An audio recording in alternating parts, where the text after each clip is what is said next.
Liberia เดือน April 4th 2026ปีใหม่อยู่ใน Liberia Louisiana มาเจอFC นี่มาลาเท็กซัสเดอร์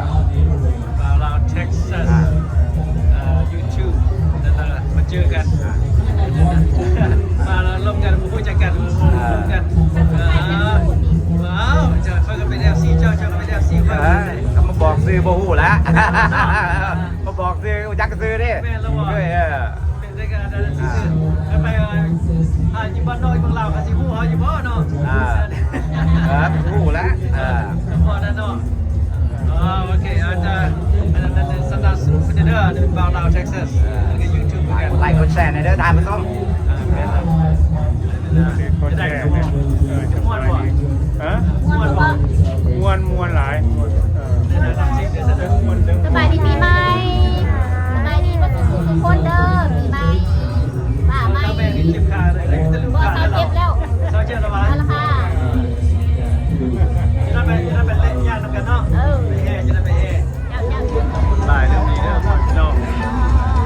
หลายที่สุดเลยเดี๋ยวโดรนเข้ามาเนาะมาด้านท้ายเอาไปทัน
สู้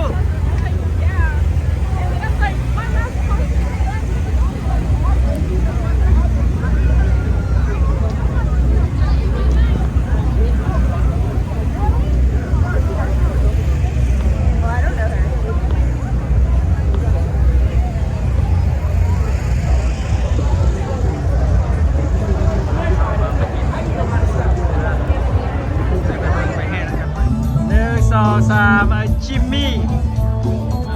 เอาอีกคนหนึ่งเนาะ1 2 3จิมมี่คนซอยคนลาวนั่นนี่นะนางน้ำทิพย์ได้นางน้ำทิพย์ได้ซิติเซนกันย้อนเราแล้วนี่ด้วยคนมินเด้อพ่อแม่พี่น้อง แฮปปี้ลาวนี่เยียร์แฮปปี้ลาวนี่เยียร์จิมมี่เชียร์ไปแห่